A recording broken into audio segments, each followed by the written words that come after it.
And 2020 happened, and I ran the Whole thing. largest layoff of my life, 1,000 impacts. And I literally had this moment of, I'm going to die and people are going to be like, she ran a great layoff, and I was like, okay, yeah, that is not going to be my legacy. Welcome to Reframe Fix, hosted by Jake Smith, brought to you by Workbench. Real conversations about leadership, the stories behind the scenes, and what it takes to go from stuck to scaling. Evelyn, hey, welcome to the show. Thank you. It's great to have you here today. Thank you. Thanks for inviting me. Yeah. Here's where I want to start. Okay. You can decide whether you want to start here or not. I get to decide that. I'm giving you agency. I love it. Yeah. Thank you. What's a leader? How do you define a leader? What's a leader? How do I define a leader? It's so interesting. What pops into my head immediately is coaching my teenage daughters to be a leader at school, in their decision making, who are they following, who's following them, how are they leading in the classroom, how are they leading on the swim team, how are they leading in theater. So that makes me think about that idea of followership and influence and that piece of it. Leaders in high school for me were coaches. That was who. Yeah. I don't know that I even viewed my teachers as leaders, but Did you see your peers as leaders? there were definitely leaders on teams. The captains. Yeah. And back then, high school is so different now, but back then the coaches picked the captains. Now, I guess in some cases, students or athletes pick the captains. So that's such an interesting concept of being chosen by your peers as opposed to being chosen by another leader. Right. I have so many questions. Already. Wow. Well, what's coming to mind for me is if I reflect back on my high school experience, the people, and I'll use air quotes, the people that were leaders, it was more of who was popular. Yeah. And I look back and if you were to ask me the same question, this is going to be my follow-up question to you, is so when you look at your daughters and you have those conversations with them, what are the values or the virtues or the characteristics that you want to see them demonstrate as leaders? Right. And my reflection on what you've shared so far is when I think about the characteristics or the virtues or the values of those people that were, quote, leaders in high school, is they wouldn't have the things that I describe as the characteristics. Some did. Yeah, sure. But others didn't. But would love to hear from you. What are those characteristics, virtues that you want to see in your kids? Yeah. That you think is going to make them good leaders? And it is interesting because as I'm thinking about it, my clients are coming to mind. Like, what are those characteristics about their own leadership that we're talking about in our coaching sessions? I think so. Very similar in high school for me. Now, a lot of the athletes were the popular kids, so there was probably some crossover there that made sense. But at my high school, also the popular kids were also the smart kids. So they were pretty beloved by the teachers. And, this is so old school because You don't have to say. I have a birthday coming up this week. Don't bring me down with you. Back then, coaches said, you're not playing if you make bad decisions. So, that was such a threat, certainly to someone like me, about decision making. But now maybe we were like shamed into it, like making good decisions. But I mean, it worked because I just didn't make I made up for it in college, but I didn't make those bad decisions in high school for the threat of not playing. But I think about my daughters now, and I think about what their friends say about them and what their teachers say about them. And it's so similar to what my clients want their direct reports and their leaders to say about them. Things like kindness and great listener, leading with empathy, or having a mindset of generosity. Certainly a mindset of abundance as opposed to catastrophic, everything's falling apart, negative or scarcity mindset. Yeah. So there is a lot of similarities there. And just as I'm thinking about the things that my daughter's teachers say about them, or even their friends say about them in cards or notes, is so similar to the discussions I'm having in my coaching sessions about a client will say, well, my employees say that I'm not a good listener, and we'll spend a lot of time talking about that. That happens a lot. It seems like, that listening is something that we spend a lot of time talking about. Yeah. And how do they want to show up in those discussions to be experienced as a good listener, as an example, Yeah. So interesting. I didn't think we were going to talk about high school. So sorry, I didn't think we were going to talk about high school either. There's lots to say about high school in the 80s. When I graduated, I kind of, like where I was in that season of life, my mindset was, as I'm graduating, and I don't ever want to look back. Yeah. Yeah. It was like, there's just, yeah. Isn't that interesting? Like, even if we think about that now, what careers or jobs have we had where we've had that same experience of, I want to leave this job, and I never want to look back.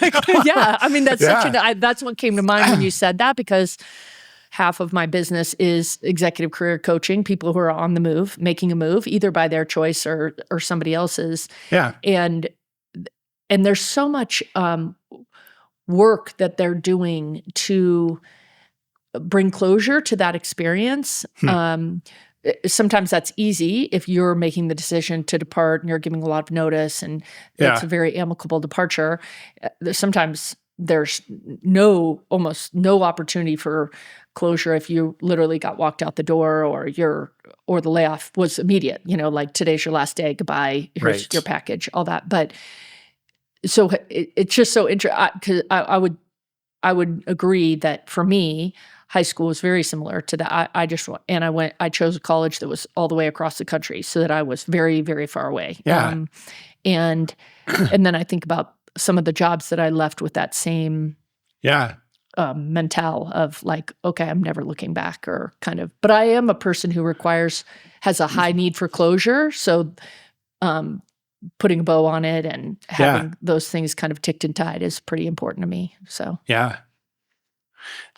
what's coming up for me is, in my 20s, I had, when I look back on it, probably one of the best jobs I've ever had, and probably one that had the most inherent opportunity in it. Wow.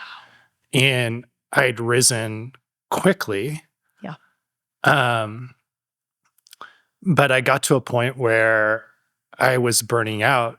In hindsight, I don't want to make this about me. In hindsight, I didn't know how to put boundaries in place. Yeah. And I had this phenomenal job, but it had kind of just like organically on its own kind of taken over more and more and more of my life. Yeah. And I was in my 20s. I was immature as I look back on it. Yeah. I didn't know how to put boundaries in place. I thought the only option I had was to do it all. To quit. Right. When you were done. Yes. Yeah. I thought that was my only option. Wow. I didn't have a mentor in my life. Yeah. You and I are both coaches. Yes. Or part of our work involves coaching. But I don't even think, the coaching profession was so new. Yeah. If even new at that point. Yeah. I think it was more like the early 90s with Coactive. Yes. Oh, I guess that's when you and I were both. That would have been, because I hired my first coach when I was 28. Look at you. Yeah. But that was because I was doing a career change. What's so interesting about what you said is, when you have a phenomenal job that you love in your 20s, now the bar is set. And so it's so, and then there's probably some behaviors that you learned that also were probably hard to break, but just because you continue to get rewarded for those, Oh, yeah. Yeah. So you were like, oh, this is how we do it. And then at some point, it sounds like you had a moment of like, oh, I literally cannot do this for 40 more years. Like what? I mean, that's probably unwise or whatever, right? But yeah. Isn't that fascinating? Yeah. Yeah. I mean, well, you and I will speak the same language around this, but I was leaning into a survival strategy. Yeah. Which was just workaholism. Yeah. And I was working 60, 70, 80 hours a week. And that was to compensate for a lot of things. Yeah. And the moment I had, I traveled 100% of the time. Oh, yeah. So I was constantly on the road. Yeah. So first I started waking up in the middle of the night and I didn't know where I was. I was traveling, like I'd be in 1 or 2 nights in a city and then off to the next city, off to the next city. Yeah. And it scared me. Yeah. That I'm like, I don't know where I am. Yeah. I remember pulling into it was either Memphis or Nashville. And I remember pulling into the Avis lot. Yeah. And the guy was waving his hands at me. And I was on the phone, of course. And so you're a brick Nokia. Brick Nokia, not quite that bad. This is more like in the 30s, my 30s when I was, but it was like yes, it wasn't quite that bad, but it was similar. And I finally got off the phone and I rolled down my window like, dude, what is wrong? And he said, this isn't an Avis car. This is a Hertz car. You pulled into the right, because I had been like exactly what you're describing. Like I had been, and I said, and those crazy, like the spikes. Yes. And Don't back up. Okay, well, what are we going to do now? And I mean, this guy I'm sure was like, we are not going to do anything. This is your problem, lady, So, isn't that crazy? Like, I think this generation of workers, newer workers, would Gen Z. Yeah, Gen Z. And, and maybe even a little bit of millennials, but would just, why would you do that? You guys are crazy. Like, that's just so weird or stupid, or I don't know. I mean. You mean the amount of work that we work? Yeah. Well, it's interesting because that's an addictive behavior. Yes. Yeah. But like in our culture, in our society, we have addictive behaviors that are rewarded and we have addictive behaviors that are shamed or judged. Yeah. And in a lot of cases, that particular behavior is rewarded. Yeah. Like I got rewarded. Yes. For sure. And it pushed me further into a quote addiction. Yeah. Yeah. We jumped right in, but hey, give our listeners 30, 60 seconds of your career arc, because I love your career arc. Great. Thank you. Yeah. When I hired that career coach when I was 28, I was making a move from higher education administration into human resources. So, so then I spent 27 years in corporate human resources, mostly field HR operations, and kind of the employee relations, labor relations side of the business. Yeah. Kind of finishing my career in a couple of chief HR officer roles. Yeah. And then 2020 happened, and I ran the whole thing.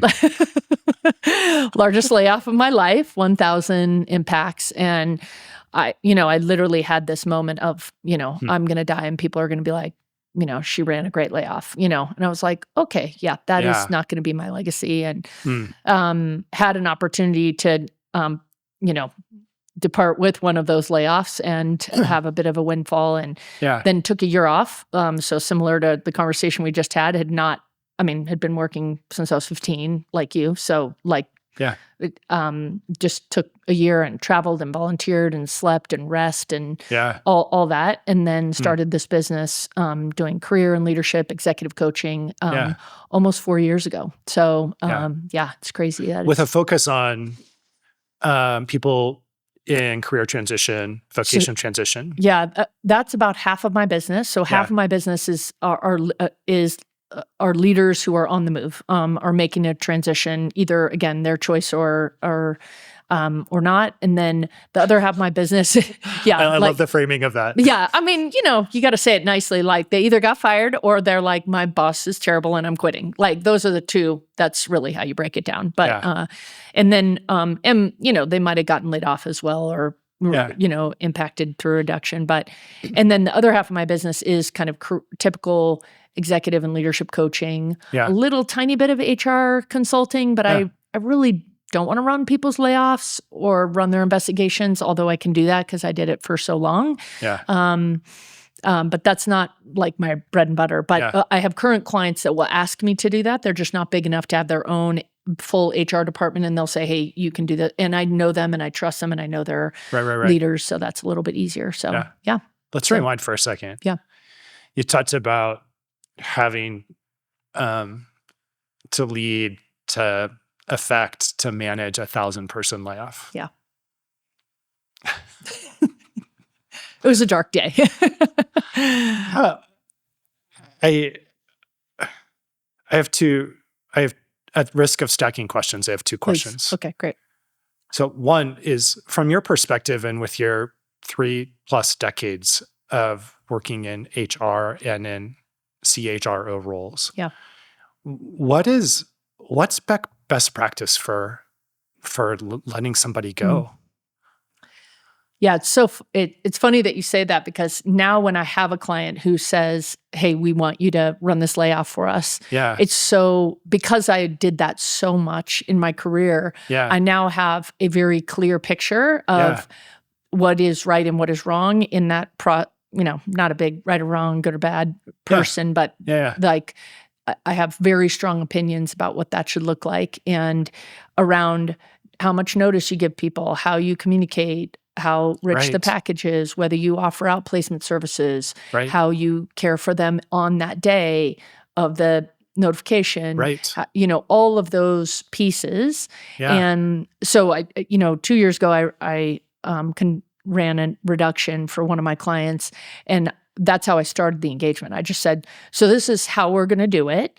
And if you want to work with me. if you want to work with me. And if not, no problem. I can give you the names of so many good HR consultants that are out there. But if you want me to do this for you, we're going to do it really like best in class, if you will. And they were like, well, we've never done this. So, excuse me, of course we want to do it like that. And I said, okay, great. Then, and we did. And it was so interesting to even, because they had never done it and they feared it, that client in particular, they were so committed to doing it the right way, if you will. That kind of thing. So and because we've seen so many people do it so poorly, it's just, I feel like we have a lot of data that has informed us about how to do this and how to do it well. I mean, when I did the 1,000-person impact in 2020, it was part of a larger business transformation at that time. And it was probably needed. Like, we were going for some really, really big, audacious goals. And we had some inefficiencies in the business that really needed to be shored up. But it was just still heartbreaking. And that was a company that people had been there for decades, and a very loyal employee base. And, I remember one of my HR leaders saying, I don't think I can do it. Like, I've been working with she had some impacts in the sales organization, and she said, I've been working with these guys for over 20 years. Like, I don't think I can do it. And I said, I totally get it. I'll come to Atlanta and I'll do it for you. Like, and then she called me 2 days later and was like, no, this is my job. Like, I have to do it. And I was like, wow, okay. But I mean, she just had to go through her own, process of, how she was going to do that and do it well. So, How do you do 1,000-person layoff well? I mean, at that time I had 100 people in my HR organization. We did HR first, so that we weren't. What does that mean? We did the impacts in human resources first, so we weren't laying a whole bunch of people in the business off and then doing HR last and saying like, now thanks for doing all that, like flying all around the country for the last 2 weeks laying all these people off and now it's your turn or whatever. We're like, that has happened to me in my career. That was very, very early on in my career that happened. But I knew it was going to happen. There were 10 weeks of layoffs every Friday. Also, like, not a big fan of Friday, but still recovering. And it became clear to me as it was progressing. This is literally, in the late 90s, but that, we are going to be in the 10th week. And I had just been promoted, so I was the most junior person on the team. And so I was like, and I was single. I had no, I could do whatever I wanted, Hot shot. Yeah, exactly. I was like, flying everywhere. I had all these miles, same thing. And I remember, I got called in that Friday, very end of it, literally, somebody has to turn the lights out. So I get called in and he says, actually, we would like you to take this recruiting job in Denver. This was in Colorado Springs at the time. Yeah. And I said, okay. I didn't expect that. Like, I didn't think they were going to hire me, like offer me a lateral move. And I was going to have to move from Colorado Springs to Denver, which I was open to. Yeah. And I said, okay, well, can I tell you in a week? And he said, sure, but why can't you just tell me now? And I said, well, I'm leaving tomorrow for Hawaii for a week. I've never been to Hawaii and I've always wanted to go. So and he said, I don't have a vacation request for you. And I was like, you're laying me off. Like, what? I just was like, what? I knew this was happening today. Anyway, it was just one of those. So I went to Hawaii for a week, came back, turned down the job, found another job, all good, so, but I think. Such an interesting response, by the way. What's that? I didn't get a vacation request from you. Yeah, no, you and I could. Yeah, and back then, you like wrote your vacation request like on a piece of paper, right. But I was like, what? Are you kidding? Like, first of all, how are you even tracking vacation requests right now? Like, it is mayhem around here, right? Like, I just was, so yes, there's many ways we could go there. Like, speaking of leaders and what makes a leader, like, wow, that's your first question, huh? Yeah. Okay. How about like, I'm so glad you're going to Hawaii. That sounds amazing. I know. But hey, I just see you working so hard. Love what you love all the work you're doing. And this season has been so hard. Yes, right. Amazing. And you've never been to Hawaii? Like, right. Awesome. Awesome. Great. We'll talk when you get back. No.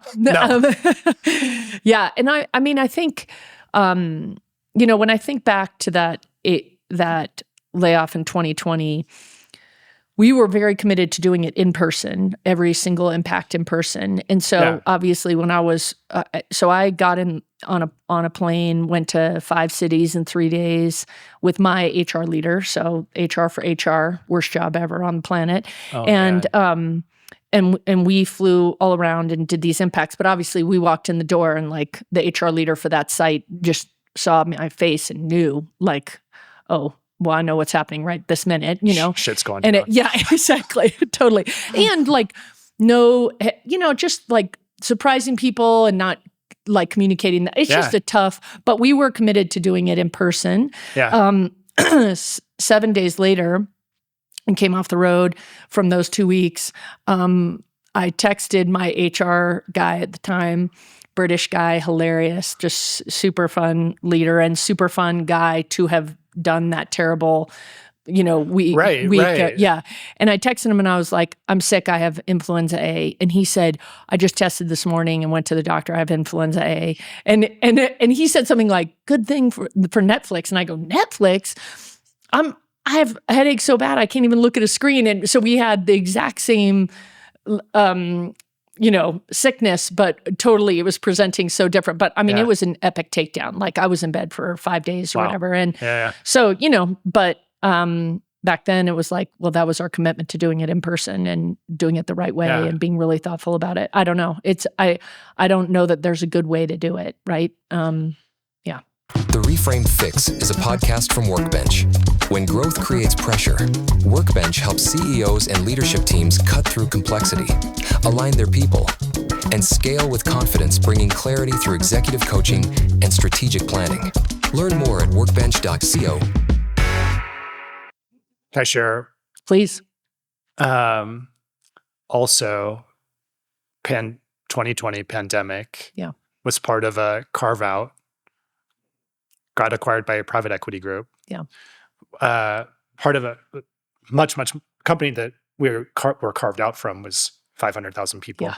Yeah. But we were so we ended up becoming a 1,200 person company. And then about 3 months post close of the carve out, we laid off a third of the company. So we laid off 400 people out of 1,200. And I'm sharing all this because I want your perspective on it. And so, the mechanics were, okay, this is all going to happen in one day with 400 people, a third of the company. Yeah. So how do we actually do this? Right. But part of it was, okay, so like 8 p.m., 9 p.m. the week before is everybody who was going to be impacted gets an invitation, an invitation for a half-hour call with whoever their upline leader was. So, so you can imagine, like, there are parts of the process that you want to honor to the extent that you can. You mentioned like doing it in person. Yeah. Like, I think like if I looked at best practice, I'd say like, yes, that's what best practice is. We live in such a virtual world now, so that's a little bit different. Yeah. But this was like, hey, to do 400 people in one day is that this was all happening virtually. Right. And so half hour will, by, we spanned the 4 time zones. And so then it was like, okay, well, you start East Coast, and then you move west, and so you start at 8 a.m. on the East Coast. Yeah. Well, I mean, it was probably like, it started the night before that Slack started blowing up. Yeah. Because you have a third of the company that all of a sudden, and like, hey, like, first it started out with the team, like, hey, if you and I are in the same team, it's like, hey, did you just get an invite tomorrow from, our upline leader? And so of course, the narrative you start telling, and obviously, where fear, you immediately go to like, I'm getting it off. So, and then, they start happening, and then Slack is like, hey, if you got, everyone on Slack is like, hey, if you got an invitation, like this is what's happening. Yeah. And so you get to about, you only get like 1 or 2 in, and like everybody knows, Yeah. but, but how like, so bad, isn't it? It's so bad. Yeah.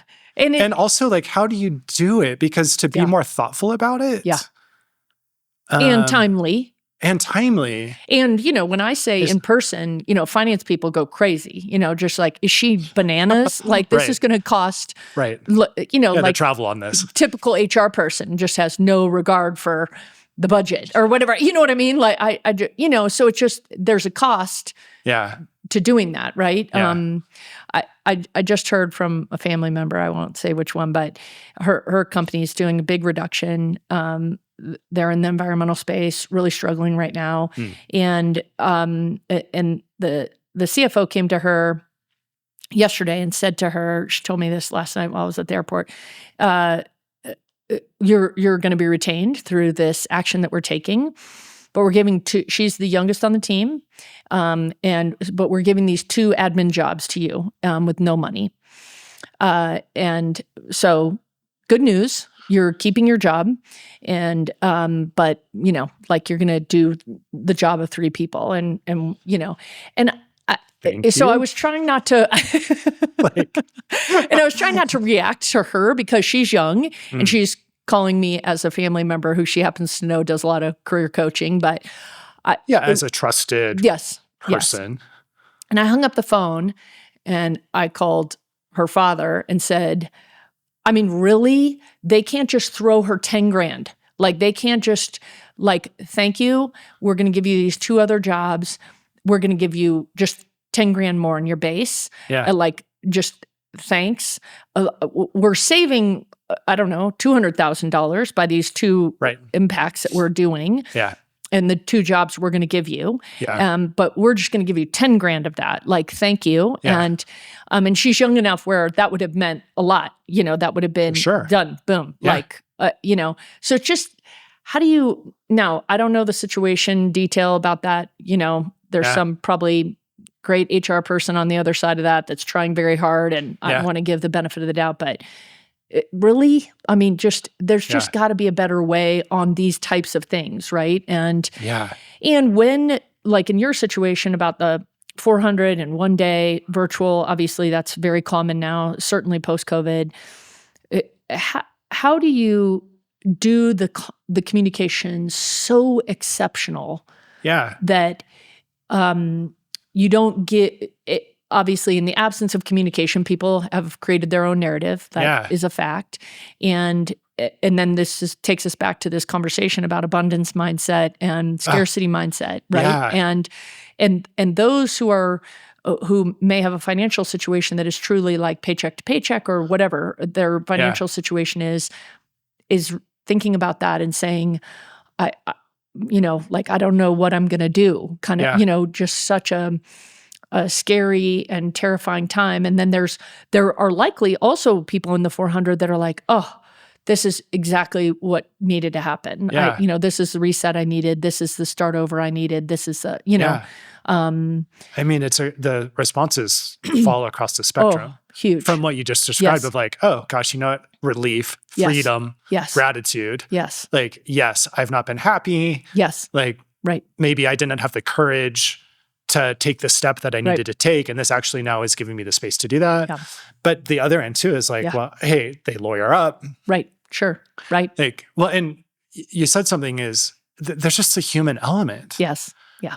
Like if you have anything of a heart. Yeah. And I actually haven't gone back to this experience in a long time that I'm sharing with you, but I'm remembering now. And I think I participated in as many of those as I could. And I remember more than not is I had relationship. Yes. And I can remember like getting onto Zoom and then what you talked about when walking into the office and then just seeing the other person's face. Yeah. Yeah. And we actually, and then just that eye lock or what I call the eye lock. Right. Yeah. And like, and then like in a lot of cases there were tears. Right. Sure. It's just because like, I'm so sorry. Yeah. Yeah. Like, yeah. Because it wasn't like ours wasn't, ours was purely kind of that stereotypical private equity. Sure. Hey, we need to, hey, we went out and raised money. We've promised or we've set expectations with investors of this rate of return. Right. Right. And so they were like high performers. Yeah. Yes. Like really high performers that they were blindsided. Yeah. And it's real. Yeah. And I think that the number of times that people then contacted me afterwards and said, that was the best thing that ever happened to me. Yeah. That happened so often that it was so worth it. Like that, I kept having to remind myself of that sometimes this happened exactly how it was supposed to happen. Yeah. And perhaps they just hadn't had time to be on a job search. They hadn't had whatever the situation was, but just so much gratitude for, and I joke about it now when I talk about having left corporate America to start this business. Yeah. I say, I felt like I was building this legacy of like, she ran a great layoff and my packet was perfect and she ruined my life with such grace. And, and I joke about it, but I did have people that did say that, just said, wow, the way that you partnered with the business leader, like in most cases, unless it was my team, in most cases, I was the HR person in the room that was, like the partner to the business person. Yeah. So in that case, I literally was helping the person. And so they would have their message of you're impacted. And then I would kind of take over on the HR side and walk them through. Yeah. Usually they're not listening at that point. They've are only paying attention to what just happened and not listening to the details of their package or benefits or when their last day is and all those kinds of things. But doing that, the commitment to do that really, really, really well, I think. And I just had such a blessed HR career to be on so many exceptional HR teams where the leaders of those teams, my leaders, really cared about the way that we did it and the way that we showed up. And that was critical for them. So role modeling it well. when you hear from that person who had a mindset of generosity and expansiveness and and offered a ton of grace, and what did that feel like to you in that moment? Yeah, I mean, I think in that moment, I was always, not early in my career, but later in my career, I was so aware of that person is never going to forget this time in their career. Like, this is one of those moments, like when you get laid off or when you get fired or whatever, like most people just never forget that, right? Yeah. And I always, and certainly with my current clients, come to this place of like, well, what are you learning in this moment? Really trying to find that. Yeah. Back then when we were just grinding and everyone was working so hard, like crazy, not that we're not doing that now, but it just looks a little different, I feel like now. But I was usually saying, how are you planning to use this time? Or how did you use the time if they were already on to their next job? Like, oh my gosh, I took the best vacation of my life. And oh my gosh, it had been so long since I'd been on a vacation with only one phone or, and no work email. Like, I've never been on a vacation with only one email account, things like that. Right. And just really the appreciation that came with that. I got time with my family that I hadn't had. I took a bucket list trip. I had, whatever those moments were. I got in shape because I'd gotten out of shape and, those types of things. And so just asking them, what did they learn and how did they utilize that time in a really meaningful way for them? But yeah, for me, in most of the reductions that I was involved with, there was a very good business reason to do it. And I understood that fundamentally. I also just knew that there was also a way to do that would make us feel good about how we were doing it, right? So let's do both, right? I mean, I got a call from a friend, this is like probably 3 years ago now, and she said, hey, my best friend's daughter lives in Denver, and I really, she just found out that she lost her job. Can you just talk to her? And she works for a very, very, very large employer around the globe that's currently dropping boxes at all of our doorsteps right this minute.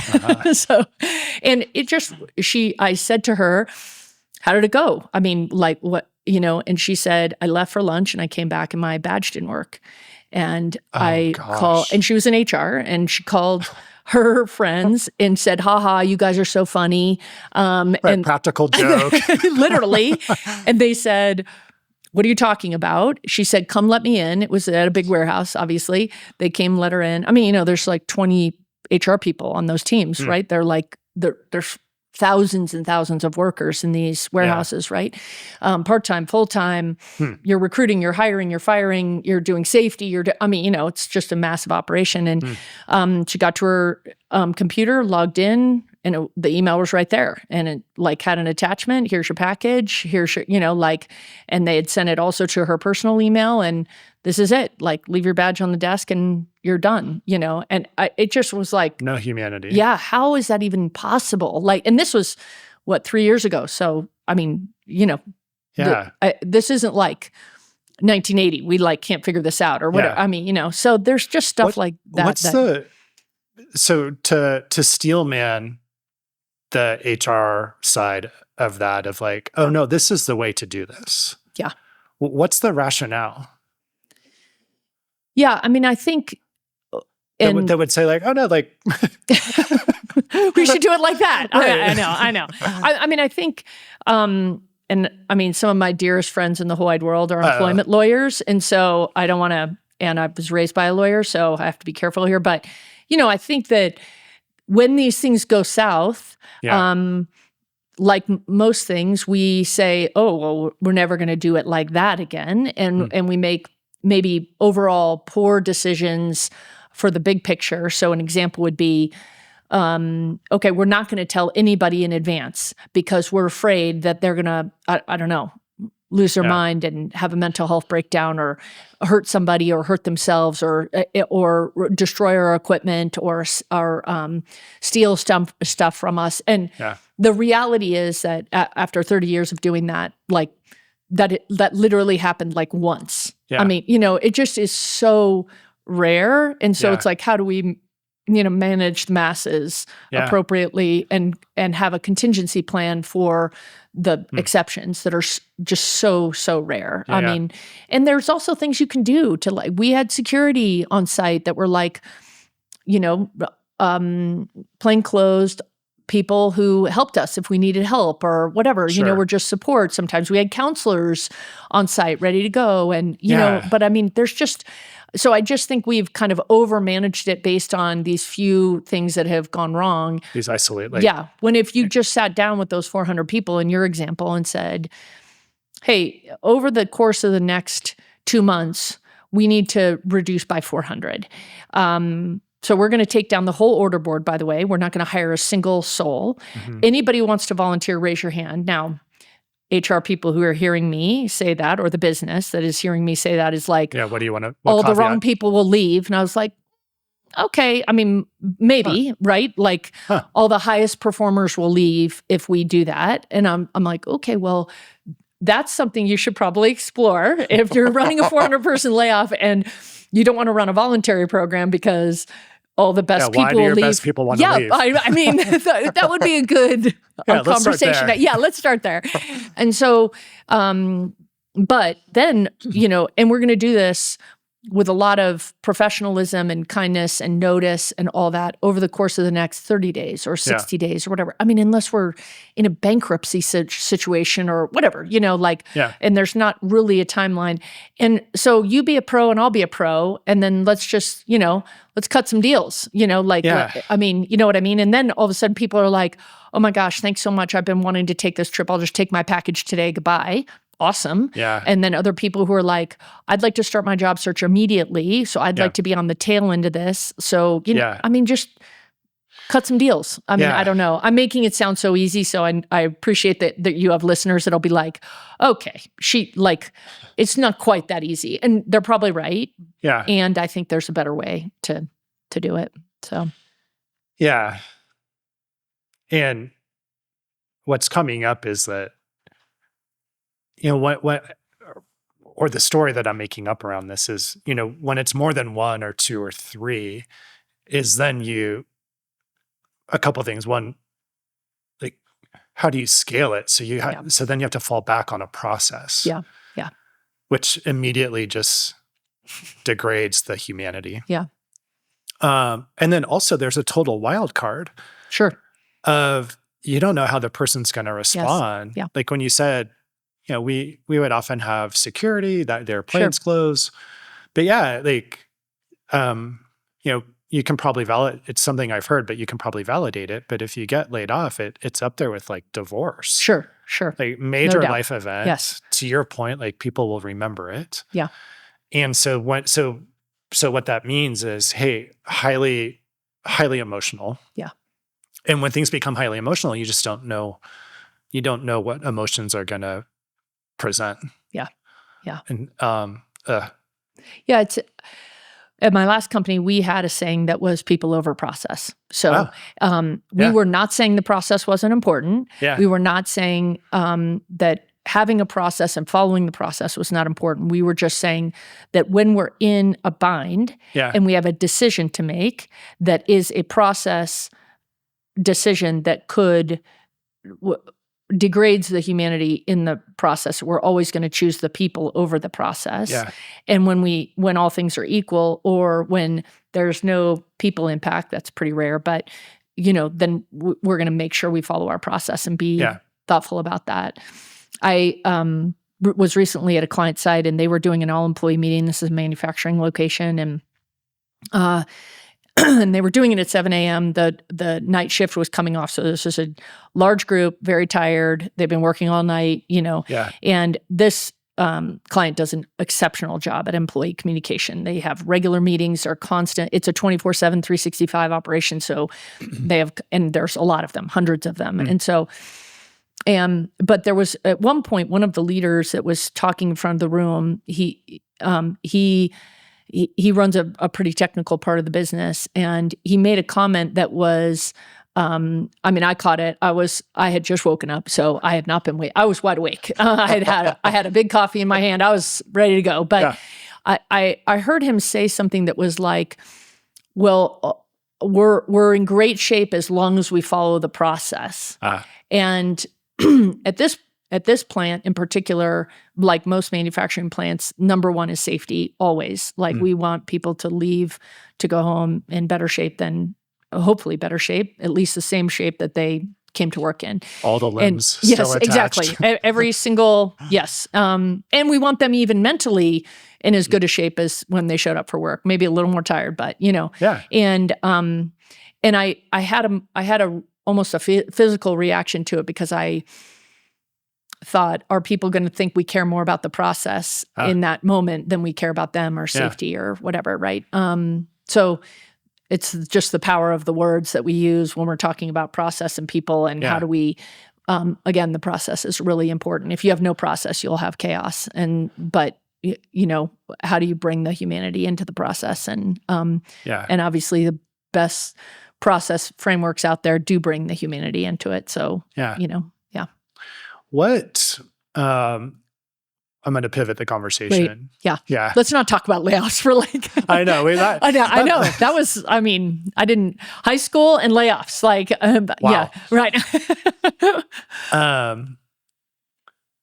I'm curious about, in the work that you do, what do you hear are the gaps in leadership that ultimately end up in somebody coming to seek your services to work with you? So either kind of like, I guess, the top down, so like leadership that is, hey, how do we do this better? Or when you work with individuals that say, hey, I need to make a vocation change, I need to make a career change, my leader is toxic, my environment is toxic. But where's the gap? Yeah. So like where we started was what are the characteristics, what are the virtues of leaders? Because my opinion, my philosophy is that, and the word that you also used with regard to your daughters is, well, like, hey, who are you following or who's following you? Yes. It's an incredible task to get people that want to follow you. Yeah. That like, hey, I trust Evelyn. Yeah. I believe in Evelyn. Yeah. Like, I may not agree with this direction that she's chosen, but because of my belief and my trust, I'm willing to follow in this direction. Yeah. So so that's a really long way of saying, Love like, it. Yeah. What gaps do you see? Yeah. It's interesting because, for so long, people left jobs because they just wanted more money or better benefits. And then we went through this whole season, literally, and are probably still in it, where people left their bosses. That was it. They're like, my manager does not care about me, does not listen, is not empathetic, doesn't care about my long-term career goals, my development. Yeah. And so I'm making a move. We're still seeing a lot of that. I feel like I'm seeing less of that, and I get encouraged by that because I do feel like leaders are understand that their job, most of my clients are small, medium-sized businesses that the leaders are leader doers. They're almost none of them are leaders. They are not. Almost all of them have a job in addition to they are leading a team. Yeah. And that comes with a lot of responsibility, one-on-ones and development plans and giving and receiving feedback in a very meaningful way. Yeah. A lot of team and individual accountability, all those pieces. The thing that has come up the most in this year in my coaching conversations is role clarity. People not being clear. Of the person in the role. In the person in the role. Yeah. I'm seeking coaching or I'm seeking some support because I am not clear on my role. Yeah. And so then we're usually having a coaching conversation about what they're going to say to their leader to get the role clarity that they want. So in this case, they're having to manage up. Yes. Yeah. Yeah. They're either not clear on their priorities. So they've been asked to do many roles and they're not clear on their priorities. They're not clear on the overall big goal of the group or the company or whatever. And how does my role fit into that? Yeah. Or they have a leader who is all over the map and is like, oh, bright shiny object, like, just like, oh, do this. Oh, sorry, I know I told you to do that yesterday, but today I really need you to go do this. And for depending on what your Enneagram is, or depending on what your Myers-Briggs type is, depending on what your insights is, you're just, some people are like, great, that sounds amazing. And other people are like, all the sevens. Oh my God. Yeah, exactly. Awesome. Sounds so fun. Sounds fun. And others are like, okay, that is so annoying and frustrating, and I don't know what we're doing here. Yeah, and that would be my response as a one. As a one, yeah. So that's been really interesting for me, because I feel like role clarity is one of those things that, I don't know, because I like a lot of order, and I like to be clear about the plan, even if the plan changes. Yeah. For me, that was always, but I also work for big companies typically, where the goals were given to us, in late December or beginning of January. So this conversation is timely. And then they were cascaded down. Then our team got together in a room and said, okay, how are we going to impact these goals? And then we built all of our goals. Yeah. And, and usually in those situations, it was like, okay, we're going to have 4 goals. We're not going to have 17, like that was the bigger challenge, was getting people to have a focus and have priorities. But it's like a scroll. Yes, exactly. Yeah. And you're like, if it doesn't fit in the online form, that probably tells you that, but that piece has been a little bit of a surprise to me. So leaders still, I will say, I've said to several people recently, I have this view like, oh, it's 2025, almost 2026. We now have AI. People are going to get coached by AI.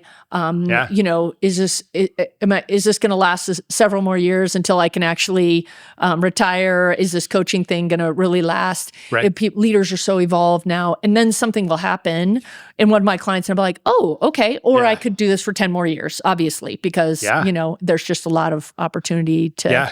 And I say to my clients all the time, like, I'm pretty sure your boss did not wake up this morning and say, I know I'm going to screw up their whole life today. Like, I'm just going to make it terrible. Like, that did not happen typically. Right. And so they're having a bad day, they're having a major... Yeah, they're not sadistic. Yes, right. Yeah. I mean, typically, I think that is 99.8% of the time, right? You're leaving room. Yes, I am leaving room for that, Fringe. Yes, exactly. Okay. That, I guess, does wake up and say, I'm going to go do terrible things in the world today, or I'm going to go... Sure. I'm going to ruin people's lives today, or whatever. But it is so rare. And so it's like, how do we assume positive intent? How do we not climb up some crazy ladder of inference and say, okay, let's take a deep breath. That person's probably having a bad day. How do we meet them where they're at? Those kinds of things. So, yeah. I mean, immediately what comes to mind is the self-awareness of the leader. Yes. Yeah. Yeah. It's a blind spot. Yeah. They're not aware of how they're showing up.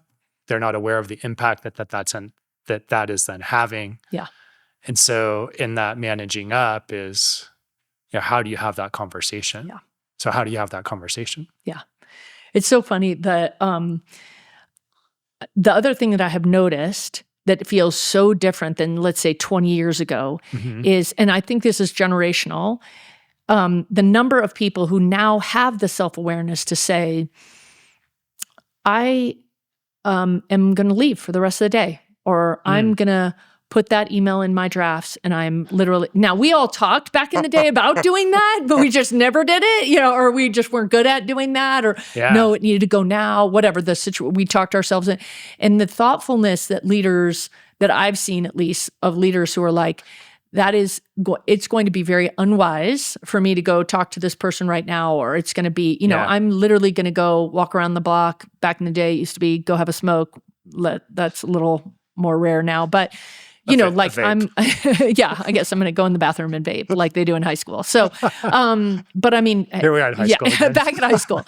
But I mean, that thoughtfulness and self-awareness, and it's like, I feel like I spend a lot of time with my clients saying, what do you need in the moment to make sure that you make the best decisions for you and your people? Yeah. And the leadership responsibility of you are not just responsible for you, you are responsible for all these people, and how do you caretake well there.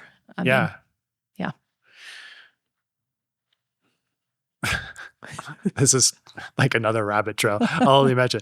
But remember like in early email days, and we use Google. Yeah. And Google has like the undo email really quick and it works great. Sure. But remember back in the day in early email where you had that like retrieve function? Yes. Like you sent it and then it was like, go retrieve the email. It never worked. It's like deleting your deleted items. Like, but then you also got the notification. Like if you were the recipient, you got the notification that the person tried to retrieve it. Yes. And then you're looking at the email and saying like, well, why, like, wait, what is in this email that this person actually didn't? It just drew so much more attention to the email than you actually, It's so funny. When I have conversations like this with people, I always think that there's like some 25-year-old out there that is literally, and I know there's like memes and videos about this, but that is literally like, what are they talking about? Right. Like what? That it's is like a rotary phone or an answering machine. That's like literally not a thing. There was no retrieving emails and, why did she try to recall that? And like, that was like not it's just very funny, but yeah. I feel like we've aged ourselves in so many ways today. We have. Yeah.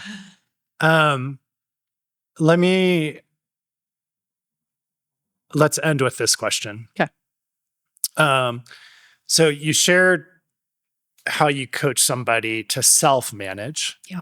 So love that because that also is part of self-awareness, is self-management. Yes. So, hey, I'm aware that I have this conversation a lot with the clients that we work with is, hey, the first thing to look for is when you're having an emotional response, like within, like, what are you feeling in your body? Yes. What emotions are you present to? A lot of times that's anger. Yeah. And so, hey, that's your first sign. So love the self-management piece, but how do you have the conversation with that leader who is not self-aware, who's doing things? Let's give them, let's have positive intent.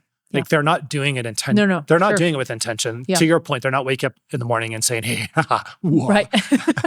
I'm going to do this to Evelyn today. Right. Totally. But so how do you, when you have to manage up, how do you have that conversation? Essentially, it's a feedback loop. Right. Right? Yeah. Any pro tips? Yeah. I mean, it's so funny. So I'm working with a leader right now and she's getting her first ever 360. She's in a big job, big team. Yeah. Manufacturing environment also. And, most leaders never forget their first 360. I mean, it's a, if it's done well. Okay, good point. If it's done well. I've always had, I had my first 360 like in my early 30s and had them a lot. Yeah. And so formative, such a gift. Yeah. And it was a legit ass kick. It was like, wow, okay. Yeah. I literally just saw 44 pages and a lot of them were very complimentary, but wow. There were some things on there that was hard to swallow. Right. And in this leader's particular case, one of the reasons, I think, because the process is new for her, so I tried to prep her well for that, but I think it is hard, especially when you have a big team and a lot of voices in your 360. Yeah. I think she is, there's no doubt she's an Enneagram 1 in my mind. I haven't done the assessment with her, so I don't know that. Like limited experience. And she is such a high achiever that it is very difficult for her to acknowledge that anything is wrong. Oh. That there is that the standard's perfection. Yeah. I just think she admitting a mistake of herself or admitting a mistake of her team and saying, "Wow, that did not go well. Yeah. So sorry," or whatever form of apology or is appropriate or acknowledgement. Yeah. And okay, after action review or debrief or, root cause analysis, whatever you want to do. And what are we going to do to, let's learn from that. No shaming and blaming, but I think that and I think because she's so process driven, I think it's also very, very hard for her to not figure out first who did what wrong. And so I had a conversation with her about acknowledging this. And I think that the immediate reaction was defensiveness. And so I just said to her, hey, why don't you here's two things that I think, we're not even done with their 360, but I wanted to give her a couple of tips that I thought could, if she could make a tweak or two in one of these two areas as we finish all the interviews, it could be pretty powerful. Like if she just started noticing and paying attention to that. And I just said, I just want you to sit with that or whatever. And so my hope, this is all pretty recent, so my hope is that she'll come back and say, wow, I had a really strong reaction to that and I don't want to do that. But I do think, you and I have had this conversation that balance between ambition and humility, and how do we find that in a really powerful way? Yes. What's our default? How do we?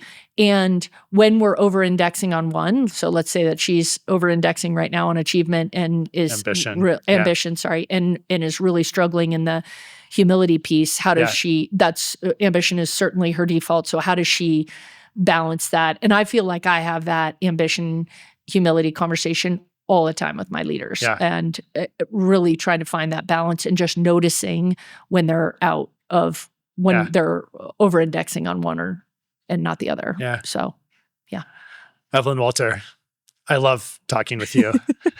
It's fun. Right. Thank you. Appreciate your insights, your observations, sharing from your story and experience. If people want to connect with you, if they have an HR challenge, if they're looking for coaching in that area, whatever the case may be, where's the best place for them to find you? On LinkedIn. So Great. So the Next Up Evelyn Walter, and the Next Up Leadership Group is the name of my company. And both of those have pages, and on LinkedIn. So that's the best way to find me for sure. Awesome. Thanks, Evelyn. Yeah, thank you.